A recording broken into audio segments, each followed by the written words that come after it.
There has been a lot of talk about the United States withdrawing from either Syria or Iraq or both. I don't know if that will ever happen. I've seen reports where the Pentagon has denied it was going to withdraw from Syria. I've heard the United States say multiple things regarding its military occupation of Iraq. I wrote an article about this for New Eastern Outlook. The link to it will be in the video description below. I will read this article to you in case you don't feel like reading it, and I will also add in some additional information as I go along. So let's begin. Rumors and announcements have swirled recently regarding the presence of U.S. troops in Syria and Iraq and the prospect of at least a drawdown of troops taking place in one or both locations. This follows escalating violence between local militias and U.S. forces who have traded missile and airstrikes amid the ongoing Israeli invasion of Gaza and a resulting decline of regional security. So we saw Hamas strike at Israel on October 7th, and this created a pretext for Israel to go into Gaza, and they went out of their way to do it in the most provocative manner imaginable. They were attempting to use that conflict to destabilize the entire region. They are succeeding. And in the wake of the Israeli invasion and ongoing conflict in Gaza, we saw Ansar Allah, also known as the Houthis in Yemen, begin carrying out strikes on maritime shipping going to and from Israel. We saw the US and the British respond by carrying out missile and airstrikes across Yemen. We've watched the US carry out strikes in Iraq and Syria, and we've watched Israel attempt to provoke a conflict with Hezbollah in southern Lebanon, and Israel's also repeatedly attacked Syria in the meantime. So it is a general decline in regional security. There is a deliberate attempt to drag the entire region into a massive conflict. And I have explained why many times. Before this began, the Middle East was moving on without the United States. China brokered peace between Saudi Arabia and Iran. Syria was repairing its relationship with all of the Arab nations that participated in the US-led proxy war against Syria from 2011 onward.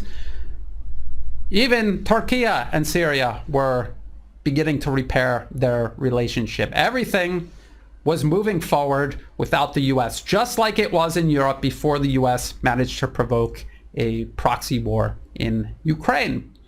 And we saw in Europe, when the US triggered this war, it was able to get Europe back under control. They were able to cut Germany off from Russia. They literally blew up Nord Stream 2 pipeline.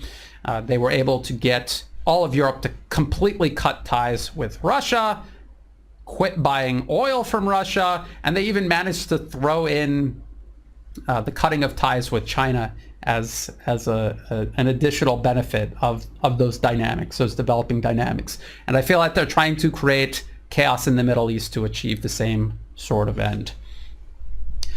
The article continues, while the Pentagon was quick to deny claims that U.S. forces might withdraw from Syria, CNN in a January 25th, 2024 article, this one here, U.S. and Iraqi governments expected to start talks on future of U.S. military presence in the country. It would note that discussions would focus on whether and when it will be feasible to end the U.S. military presence in Iraq. And the way that's worded is very open-ended to me. But at least they make it look like the process has begun.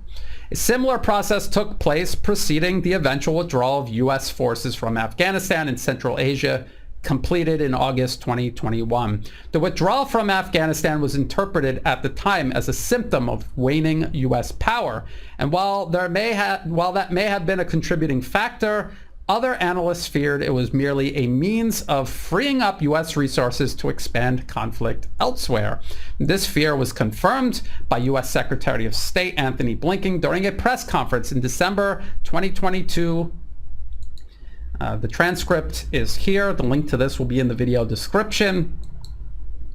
He says, When it comes to Russia's war against Ukraine, if we were still in Afghanistan, it would have, I think, made much more complicated the support that we've been able to give and that others have been able to give Ukraine to resist and push back against the Russian aggression. It should be noted that the U.S. had been deliberately drawing Russia into a wider conflict in Ukraine for years leading up to Russia's special military operation. The RAND Corporation, in a September 2019 policy paper titled Extending Russia, right here, Competing from Advantageous Ground, would include an entire chapter titled Provide Lethal Aid to Ukraine, explaining expanding U.S. assistance to Ukraine, including lethal military assistance, would likely increase the costs to Russia in both blood and treasure of holding the Donbas region.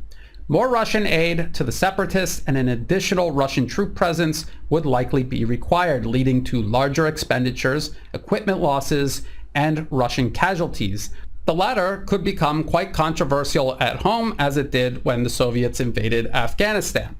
The following month, under the Trump administration, the U.S. would begin supplying Ukraine lethal aid in the form of Javelin anti-tank missiles, ABC News would report. And that is this article right here, ABC News. Trump administration approves new sale of anti-tank weapons to Ukraine. And from 2014 onward, under the Obama administration, they began training Ukrainian troops. And then under the Trump administration, they began arming Ukrainian troops. And then this continued under the Biden administration leading up to the 2022 special military operation. And this is another example of continuity of agenda, how it does not matter who is in the White House or who controls Congress. There is a single foreign policy agenda, and it will be advanced regardless of who is in office. The RAND Corporation is funded by the arms industry, oil companies, banks, other financial institutions, the largest, most powerful corporate financier interests in the West. They drive Western foreign policy, not anyone in Washington, London, or in Brussels. They simply rubber stamp it, and then they sell it to the public. It was clearly the beginning of a policy meant to draw Russia in and draw as much blood and treasure from Russia as possible. It was at this time a withdrawal from Afghanistan was under serious consideration. It would begin under the Trump administration, talks of the withdrawal, if you remember, and finally be fully implemented under the subsequent Biden administration. Another example of continuity of agenda. The withdrawal, in hindsight, was a clear prerequisite for freeing up the resources required for the upcoming U.S. proxy war in Ukraine against Russia. So let's talk about withdrawal from Iraq and Syria equals more, not less war. And this isn't really a prediction. This is more of a possibility that I think we should just all keep in mind as events continue to unfold. It is thus troubling to consider similar policy papers to RAND Corporation's 2019 Extending Russia exist and lay out operations for likewise drawing Iran into a large-scale war with U.S.-backed regime change as the ultimate objective. Such papers specifically lay out the necessary prerequisites for doing so and note the U.S. occupation of Iraq as an obstruction for these planned provocations designed to draw Iran into wider war. Among the many provocations laid out in the 2009 Brookings Institution paper, Which Path to Persia? Options for a New American Strategy Toward Iran, is the use of Israel as a proxy to attack and draw Iran into a war the U.S. can then wade into after hostilities begin. And that paper is here. I have referenced it many times. If you have not read it, you need to read it. This is the playbook U.S. foreign policy uses. This is specifically about Iran, but you can just switch Iran to any other targeted nation, and it is the exact same playbook. In Chapter 5, titled Leave It to Bibi, Allowing or Encouraging an Israeli Military Strike, the Brookings Institution's authors explain that in order for Israeli warplanes to strike Iran, they must overfly either U.S. allies or nations occupied by U.S. forces themselves, implicating the U.S. in the strikes and negating the primary benefit of this option, distancing the United States from culpability. I've said this over and over again. The U.S. is attempting to maintain plausible deniability ahead of deliberately provoking a war with Iran. This is what the Brookings Institution paper notes. As the occupying power in Iraq, the United States is responsible for defending Iraqi airspace. The alternative, and they're talking about the alternative for an Israeli airstrike on Iran via Turkish airspace or Saudi airspace, would also put the attack force into the skies of U.S. allies equipped with American-supplied air defenses and fighter aircraft.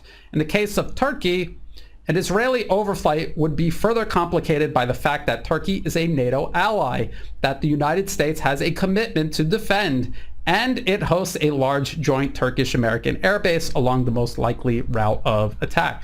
The paper also notes, from the American perspective, this negates the whole point of the option, distancing the United States from culpability, and it could jeopardize American efforts in Iraq, thus making it a possible non-starter for Washington. An obvious solution exists to this problem. Not only have U.S. troops leave Iraq, but appear to leave Iraq on bad terms with Baghdad. Even if withdrawal is still underway when Israeli warplanes cross Iraqi airspace, Washington can attempt to convince the world that it was in the process of leaving the region, and this was a decision made by Israel and Israel alone. Recent attempts by the U.S. to appear to urge restraint from Israel in its operations in Gaza are likewise meant to grant Washington plausible deniability regarding Israel's escalating provocations across the entire region, where Israeli forces are not only invading and planning a long-term occupation of Gaza, but are also carrying out airstrikes in Lebanon and Syria, with Iran being the next logical target for Israeli provocations. Another important consideration regarding a U.S. withdrawal from either Syria or Iraq or both is the removal of isolated, vulnerable U.S. bases that would be quickly targeted and destroyed should war be provoked with Iran. And I'll just add that there is the possibility the U.S. would leave those troops there, allow them to be destroyed to help stir up the American public and get them behind a U.S. war effort against Iran. I mean, there's multiple possibilities that exist. None of this is a prediction. These are all possibilities that exist that we should be aware of. And while a U.S. withdrawal would make Israeli provocations more convincing in an attempt to trigger a wider war with Iran, it also remove vulnerable U.S. troops from the line of fire if such efforts succeed. A U.S. withdrawal or drawdown from the Middle East could also be done simply to free up additional resources for Washington's ongoing proxy war in Ukraine against Russia, or perhaps for ongoing efforts to provoke war with China in the Asia-Pacific region. We could see the resources the U.S. is spending to protect its military assets in the Middle East as they come under attack. These are assets that Ukraine needs. They are using Patriot missile interceptors that were already facing a critical shortage before they were sent to Ukraine. And now they need every single interceptor they can get. And now we see the United States expending them in the Middle East because of the escalating violence there. So they might just pull out of the Middle East to make this proxy war in Ukraine more viable, or they have plans for Asia Pacific. It's hard to tell. The United States has chosen to take on Russia in Eastern Europe, in Ukraine, Iran in the Middle East, and China in Asia Pacific. And it is a three-front war. They're not capable of winning along any single front, yet they continue pouring effort and resources into all three fronts. No reverse gear, as Alexander Machoras of the Duran always says. The article concludes, like the U.S. withdrawal from Afghanistan, it is tempting to assume the U.S. is on the back foot and in retreat. But recent events have made it clear that if the U.S. is withdrawing forces from one long-standing conflict, it is only to free up resources for an even larger and more dangerous one. Only time will tell what Washington's true motives may be. That's very important to keep in mind. We really don't know. This is, again, not a prediction. This is just a possibility that I'm putting out there. However, considering the likely motives of the U.S. withdrawal from Afghanistan and freeing up resources for the much more dangerous proxy war in Ukraine, caution should be exercised in analyzing U.S. hints at similar withdrawals from the Middle East. So this is a very important area to keep an eye on.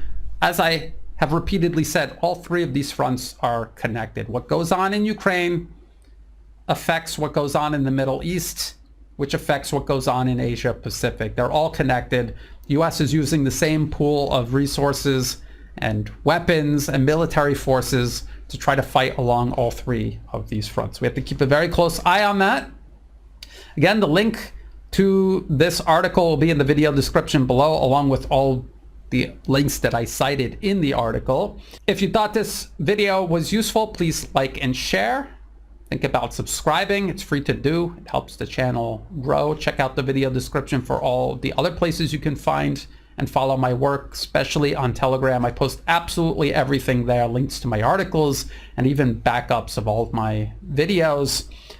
And in the video description, there are also ways you can help support my work. I do not monetize my YouTube channel or any of my social media platforms. If ads pop up, feel free to skip them. If you do want to help support my work, please do so through Buy Me a Coffee and also